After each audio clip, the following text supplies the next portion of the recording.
All right. Well, hey, everybody. This is the unit Bible study, and I want to congratulate you if you have gotten to this point because this is our last chapter. So, I Unbelievable. mean, I've gone through it once and then I turned right around and I went through it again. And honestly, it's like, did I remember the stuff I read? No, that's why, like with the Bible and other things, you need to read it more than one time. It's not one and done. So, No. anyway, I hope y'all have enjoyed it. Just a little what's coming up next week. We want everybody that has done the visioneering to get on the Zoom because we want to have share time. And what that is where you can look over the book and just what was the main thing that you got out of it? Just sharing a little bit about what you got out of this Bible study, okay? And that's what we're going to do for 30 minutes. So we need all of you to get on and share because we want to hear from you. So that'll be next week. The following week, we will start the new study. Okay, and this is Discovering Jesus in the Old Testament. And I looked it over tonight. We're only going to do 2 days at a time because, and it is like, I don't know how long one day will take you. It's like 3 pages. But, there's some reading involved, like, read Genesis 1 through 3 as the one day. And then, like, the second day, let me see what it tells you to read. I don't know, a few more verses. But anyway, we're going to start out doing 2 days, okay, every Per week. week. Yeah, Okay. per week, 2 days. We're not going to try to do all 5 days and then talk about it because we'd have to have an hour and a half long Zoom to talk about 5 days. So Right. 2 days is what we're going to do. Yes, this will probably last us into the end of the year. We don't care. It's going to be great. Right. I We get looked to at, color. huh? That's right. There's We, coloring in here. So we get to color. for you creative people, just get your markers out. We want to see what you do. But That's right. I think Right it's here. I think it's going to be really great. And Yeah, so mine should get be the delivered soon. yeah, go ahead and order it. You have 2 weeks to get it in. It's not going to take that long. I don't know if it's online. Normally they have ones that are online too. But basically, y'all, just to kind of give you an idea, chapter one, which will take us 2.5 weeks, um, Genesis 3, chapter 2 is Genesis 22, then it goes Exodus 11, Psalms 22, Psalms 110, Isaiah 9, Isaiah. So it takes different, we're not going page by page in the Bible, but it goes all the way down to Zechariah 9. And I think we're just going to love it. I'm excited about it. Hmm. So I'm anyway, excited. yeah, Me too. something new. All right, you guys. Well, let's talk about chapter 18, the leader's mandate. This is the last chapter of this book. And so, Maureen, read us the little leadership challenge, the little quote that's at the top. Leaders must challenge the process because systems will unconsciously conspire to maintain the status quo and prevent change. The leadership challenge. I was like blown away with that Okay, because let's we're just always read it talking one about more time. systems. Yeah, read it one more time. Leaders must challenge the process because systems will unconsciously conspire to maintain the status quo and prevent change. Okay. Did I read it wrong? So so basically you can kind of get stuck in a habit that does not promote growth. Mm-hmm. Right. Like you've ever heard of people go, well, that's the way we've always done it. Mm-hmm. That's the way we've always done it. Well, that's not always a good reason to keep doing it that way, and I know with Mary Kay, there's been times in our unit we've changed it up, and we change times, we change days, we change, in Mm-hmm. person, not in person. And so change is tough on people that hate change. But you know what? We know through this book that we have to change to grow, right? Okay. Yeah, for sure. So let's talk a little bit about Nehemiah. Does anybody that read the chapter want to give us a little synopsis of what happened with Nehemiah? What did he end up doing? And not that he could help it, but he had to do it. So He anybody had want to to talk? go back, and he had to go back to his home, to, to the king. The king let him go and build the wall, and then he had to go back. And which and then when he went back, he asked permission to go back to Jerusalem. And when he got there, he was so aggravated because things had gone haywire. And that's the synopsis of it. That's exactly right. So he Yep. want, he felt good about going back, and the king, he had to get permission to go and build that wall. And then he stayed there. Was it 12 years he stayed there? Yes. Or Yes, Mhm. 12 yeah, so years. that's a long time. So he thinks, all right, everybody's good to go. They're doing the scripture every day. They're celebrating all the things. And the king's like, you did have a job here as the cupbearer. And so get back over here. So he goes back. And then I was trying to see, just by memory, I cannot remember how long he waited till he went back. Well, see, But on the bottom of 258, is that the yeah, 12 years he had been there or the well, 12 years that's he had what, let been me look away? right here. Let me see here. Instead, he spent 12 long years back in Persia. So I don't know. Okay, we do know okay, look at the top of the thing. We do know he stayed in Jerusalem 12 years before returning. And then it says, but if Nehemiah had stayed in Jerusalem, the good effect would continue. Instead, he spent 12 years back. So I think he stayed 12 whole years, which that's a long time to be gone. And so then the king probably said, hey, he sent a turtle dove with a message in his mouth, said, get back to work. He goes back over there for 12 years. Y'all, that's 24 years. That's older than Yeah. some of y'all's That's a kids, lot. That's a long time. So he Mhm. comes back, and like Selah said, everything is in disarray. Um, but I do want to mention something on page 258 in the middle.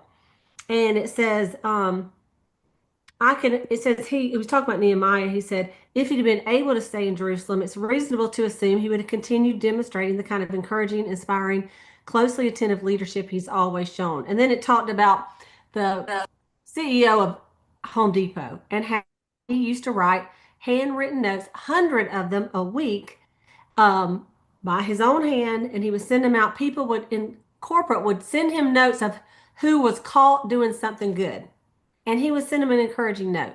And I thought about who else did that we know of. Do y'all know? Oh, Mary Mary Kay. Kay. Mary Kay Ash. And those of us that were Mhm. living, we're all living. Those of us that were in Mary Kay while she was living, we used to get handwritten notes from her. And a lot of the nationals talked about how they got handwritten notes from Mary Kay.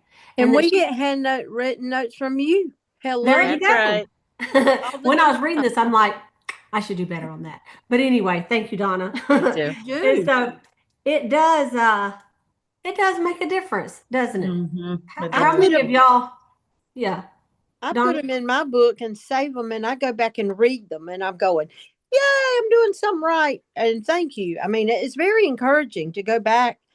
I mean, they're all over my desk, and I've started putting them in my books in those plastic sleeves Oh, so I can just flip through them and read the verses you send me and the encouragement. And it's really a blessing. thank you, Donna. And when people get something in the mail, I mean, like if you're like me, if it's a bunch of bills, I go bill, bill, bill. Oh, hang on, there's somebody actually wrote my name and my address down. Right. Don't y'all get excited? What is Yes. Mhm. this? A card. And so let me show y'all what Donna sent me. Okay, y'all know our y'all know our goal, right? So look at this. Moving to million. It's a cow, and it says thank you for everything. And then on the bottom it has a little cow right here too. I just I love it. So love I it. have it up in my little on my little thing right there. Yay. Notes and cards mean a lot. So you guys, I do. think I do. it's great to send them to our customers. It's great to send them to our team members. And it's just great to send to people who mean something to you. Yeah, here we go. Yeah, there you go, Latrice. There you Mhm. go. Bunch of postcards. So anyway, I just wanted to mention that. Cute. So let's go to building block number 19 on page 259. It says visions require constant attention. So if y'all ever started on anything, it don't have to be a vision. It could be cleaning out your closet. But started on something with good intention, and then you got kind of sidetracked, and then you never finished it. Mhm. Anybody ever done that? Oh yeah. Most definitely. And you think, I mean, you've had a good idea, and then, but it requires constant attention to finish something and get it done, doesn't it? You can't just let it slide. And so this talks about how there were several things that happened that they had let go, and it was it said the spiritual and social climate deteriorated, the temple was in disarray, they did not observe the Sabbath, And also, the men of Judah were marrying foreign women, and their mothers, the immigrant mothers, were teaching them the religion they grew up in. Mm-hmm. Now, y'all, that makes sense why they would do that, right? Because they're Mhm. like, we're moms, right? So we would teach what we grew. That's what we would teach. And that's why That's he right. did not want them marrying foreign wives, right? And But they he weren't did it taking anyway. care of the people that were doing the temple. They weren't taking care of those gentlemen either. Right. And it said that the kids, some cases, didn't even know how to speak Hebrew, the Mm-hmm. language of the Jews. Mm-hmm. So it said there was one thing that was missing. The debris was missing. They couldn't see how God had stopped blessing them because they had the wall. So they had no reminders that we're not doing right. So Nehemiah came on just like Selah said. He was ticked off. He was ticked off. And so how many of y'all read the thing at the bottom and was like, eek? Okay, look at the bottom of 260. When he came home, Oh, this yeah. is what it says. Maureen, read the bottom of 260 that says, so I contended with them.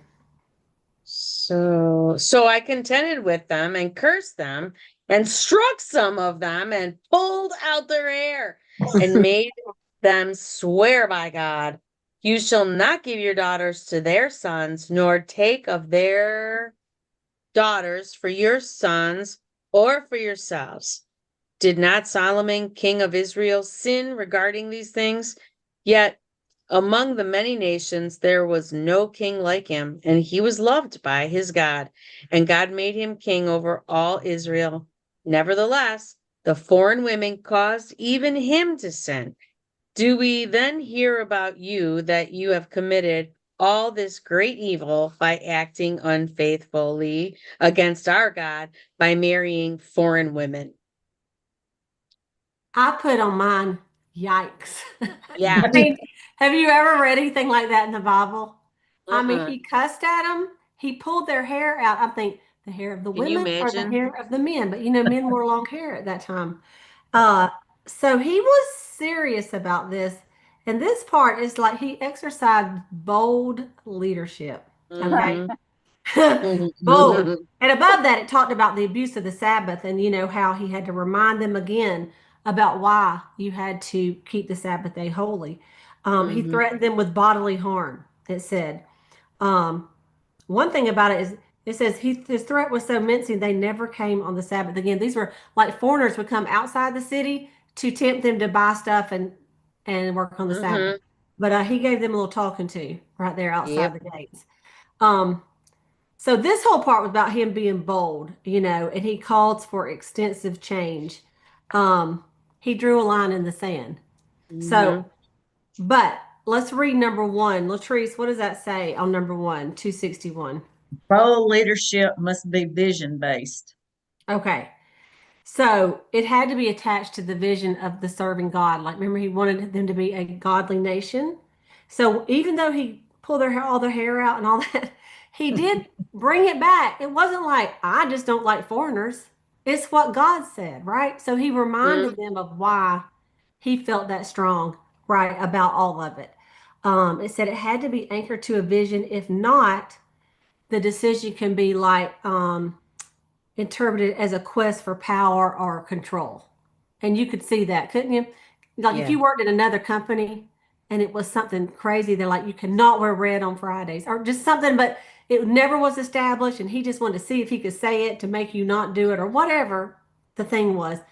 But if it's attached to something, then it's not about the leader. It's just about something that you had already established. Some Mhm. guidelines. And so how can just right now, can y'all think that this would apply in your Mary Kay business? Our attire, Okay, right? I mean, like we need to look the part right? to honor Mary Kay Ash so that we don't wear flip-flops, at day one of the yeah. And So backpacks. because in backpacks too, yeah, for Mary sure. Kay, she did call us to a higher level. She Mhm. absolutely did, Yep. And then what else? I mean, like, Well, operating by the golden rule, okay, um, which is so unique to Mary Kay that I think people tend to forget it in the age of not meeting in person and all the things, the way the business is done now in some ways. But the golden rule does still stand, and the principles of God, family, and career. So to me, that's just foundational to the company. Absolutely. Yes. Have you Mhm. guys ever made a mistake with somebody's order? Yes. Okay. Oh, yeah. Someone Yes. asks you to bring them something and you bring them the wrong thing. Oh, Okay. yeah. This happened to me yesterday. Someone texted me right before church. Can you get this? She told me 2 times, dry to normal. I need the luminous. And I don't even know if she said not the matte. Anyway, I'm like, no problem. I got it. I ran in there. I pulled it out. I put it in the bag. I did the receipt. Then that night she goes, hey, I'm gonna have to exchange this with you because I wanted the luminous. I'm like, for the love of Pete, how did I do that? I mean, I just did it too fast. So today I said, no problem. I will bring it to your work. Just bring the other back. And I thought, she wasn't expecting nothing, but I just grabbed a Balara lotion. We have those, and I put it in there. She goes, what is this? I said, it's I said, that is repentance for my mistake. She goes, you didn't have, I said, I know I didn't. I said, but you told me clearly what you needed. I knew clearly what you needed, and I grabbed the wrong box. I said, so here you go. Mhm. Because what Selah said is, what would, if someone sent me the wrong thing and then they made it right and sent me a little gift, do I have any weird feelings about that person anymore? No. I No. buy from again because I think she's pretty awesome, right? Mhm. So it's always right when you apply the golden rule. Thank you, Absolutely. Selah, for saying that. That's just the truth, Mhm. right? It is. Other things is you may draw a line in the sand about your integrity with your business. You're Mhm. not going to cheat your way to the top. And Mhm. y'all, we see people doing that. We see them selling on places we're not supposed to sell, like Marketplace. We're not supposed to sell Mhm. on Marketplace, Right. which I know it's kind of weird because things are so much looser than they used to be. But back in the day, I'm telling you, we could even say, text me for more information. We could do no call to action. Right. Mhm. Now it's almost like anything goes. But there still are ways. There are people in Mary Kay that buy a bunch of product and send it to somebody else to sell it out of the country or on a illegal website. That's not working with integrity, right? That's right. So Wait, another point on integrity is to be honest with your customers. I mean, I know you gave your example of the not getting the right product, but like if they say, do you have so and so in stock, or whatever their question is, instead of saying, oh, I've got it, but then ordering it and it taking 4 days for her to get it, just say, I'm so sorry, I'm out, but Mhm. I'm ordering right now and it'll be here. And that way, she knows your yes is yes and your no is no, and she will stay with you. Otherwise, those are the people you run into and they say, I just, she tells me that she's got it. Somebody this week said, my consultant always tells me that she's got it, but then it takes a week for me to get it. And so mhm, I said, I'm sorry, mhm. but anyway, Yeah, that's a really big deal. Hmm. that's right. That's exactly right. So there's a lot of things like that that we need to think about. And as we are becoming leaders, some of you like Deborah, in DIQ, you think about as a director, what are your standards going to be for your unit? And some people may not like it. Like my standards have always been that we stay till the end. Our group does not get up and leave before the end. Why? Mhm. Because we could be that person at the end and we'd like somebody to be there to clap for us, right? And it's Right. just the right thing to do. And so Mhm. you won't see our whole group getting up and leaving because we're going to go eat dinner somewhere. We're going to sit Yeah. and we're going to stay. Yep. And that's just the way I have been taught for 40 years. And that's the way we will do it. Right. Do some people in my group get up and leave? Probably. They do sometimes. I don't like it, but they know how I feel about it. And if they don't, then I maybe haven't made it clear. And that's where, in some of this talks about your people or people on your team, they need to know what the standards are. You can't make them up as you go. So I think a lot of this is really, really great. Who else got something out of the first few pages before we get to that number 2? I'd love to hear from you. And good to see you, Wendy. I'm glad you're on here, sister. One of our newer consultants. Well, like when he had to go back and then when he came back again, whether the 12 years and the 12 years, it's kind of like the same thing if you're working your business and then you set it down or you forget where you're at and you start doing something else and you go back, it's not going to be the same thing. It's you have to play backup or not backup, back catch or catch up. Catch up, that's what I was trying to say to it. It works the same way. But your clients and your customers, they'll I mean, some of them will stick with you, but if you don't keep building the relationship with them, you will lose them. Yeah. And you know, I was on this call today and Latrice and Maureen, I think, heard it too, or maybe going to go back and watch it. But Karen Ryder was telling kind of her testimony. She's a national sales director, and she's celebrating 3 years of being a national this like November 1st. But she was telling her story, and she said, and it's how some things that happened in her life, and she told about that, and then she said, and you know, I lost my directorship. She said, and I stayed a consultant, but you know, for several years. And she goes, and then I really wanted to get out of corporate America. What she was doing is have more time to spend with her family. And she said, you know what? When I came back, she said, I thought, nope, I'm not doing it the way I did it before.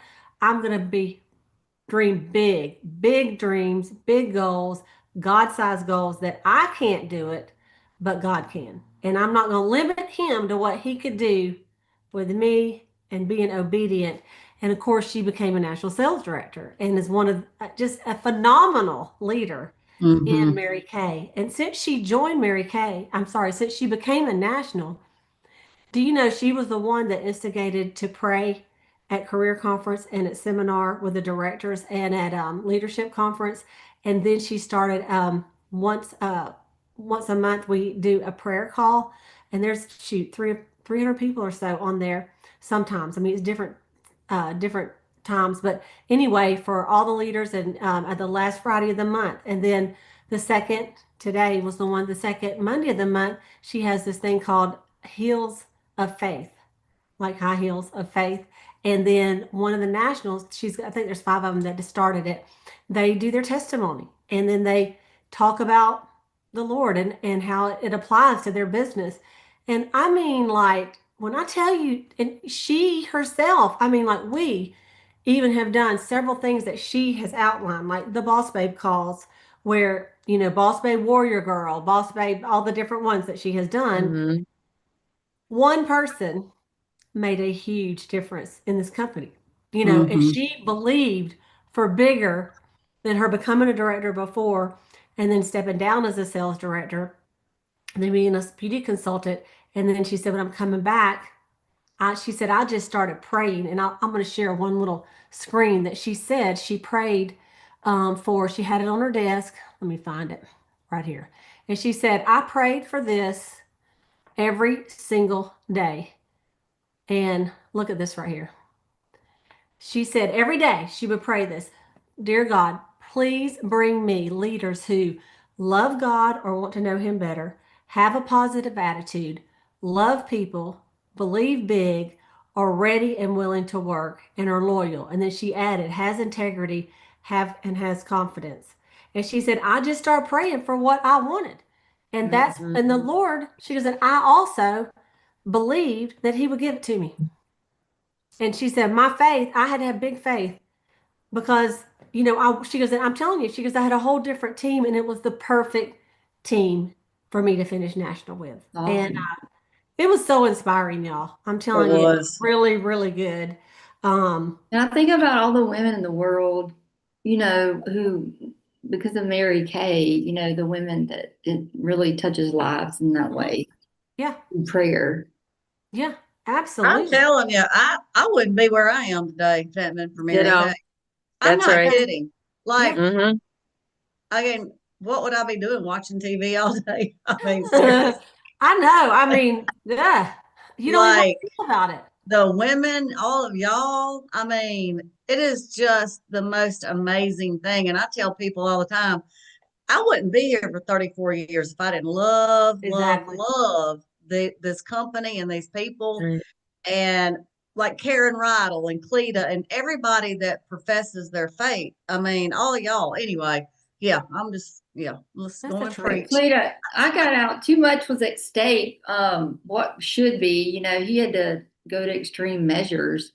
And Donna and I were talking about something in our family, about extreme measures. It's, too much is at stake to do the right thing. That, we have to keep on keeping on doing what God's called us to do. Yes. But anyway, Thank you. he was a mighty man. Absolutely. Okay, I know we got stuck on that. So number 2 said bold action must be carried out against a backdrop of clearly defined beliefs and behaviors, which we did just kind of talk about that. And then building block number 20 says maintaining a vision requires bold leadership, and that even Jesus, not even, but Jesus showed that, like when he, cleaned out the temple of the money changers in the temple, right? And then it talked about myths about bold leadership. And it said bold leadership. The first one is that bold leadership is only reserved for bold people. You're like, that's not me. It says it has nothing to do with the personality. They don't have to be extroverts. Another myth is that bold leadership is somehow only for people who have no fears. They're not afraid of anything. Not true. Not true. It says, and third myth is that bold leadership requires some sort of special gift or talent. It said not true. And he talked about how they pick ordinary people to work through, to show God picks ordinary people, right? And then it says one more myth, bold leadership is for the ultra smart or ultra resourced. And it says, no, that's not true either, and it's amazing because, when God uses ordinary people, then other ordinary people will think, well, if she can do it, I can do it, right? Yep. And so, I want to read this at the bottom of 266 because I know we got about 1 minute left. It says, what is bold leadership? It means clarity in knowing exactly what we need to do, knowing exactly what direction we need to go. It involves a stubbornness, even to the point of being unreasonable in neglect of other things for the sake of the commitment of what should be. So being stubborn is a virtue when you're right. Now, not like everybody's always right, but when there is something that you are like a dog with a bone and not wavering on this, that's okay. Okay. And it says you're going to have opportunities to step up to the plate and call for change. And if you're the leader in your home, don't shirk that responsibility to reform when things begin to slip. It says if he's given you a vision for ministry or entrepreneur, don't be content to let things drift in a direction other than the one that God birthed you in your heart for those days. So don't be afraid to hold people accountable. And then it goes back, the very last thing, it says vision demands constant attention, stay fully engaged. It calls for bold leadership. And so then it has the conclusion of the book. We'll talk about that a little bit next week when we do our sharing time. But it's always good to do the questions in the back of each of these chapters. That's going to really help you grow in your vision of what you got going on. So I hope y'all have enjoyed the book. I definitely wouldn't have done it twice if I hadn't enjoyed it. You know what I mean? And so I'm right proud of myself. How about y'all? Y'all feel good? Yes. How many of y'all have done Good. you read the whole entire book? Awesome. I'm so proud of y'all. It makes you feel, that's a big old thick book. So look at y'all. Readers are leaders. Readers That's are right. leaders. All right, y'all. So don't forget to order your book here so you'll be ready 2 weeks from now. And then we will get that started. All right. So, Thank you. Latrice, I know you're going to do your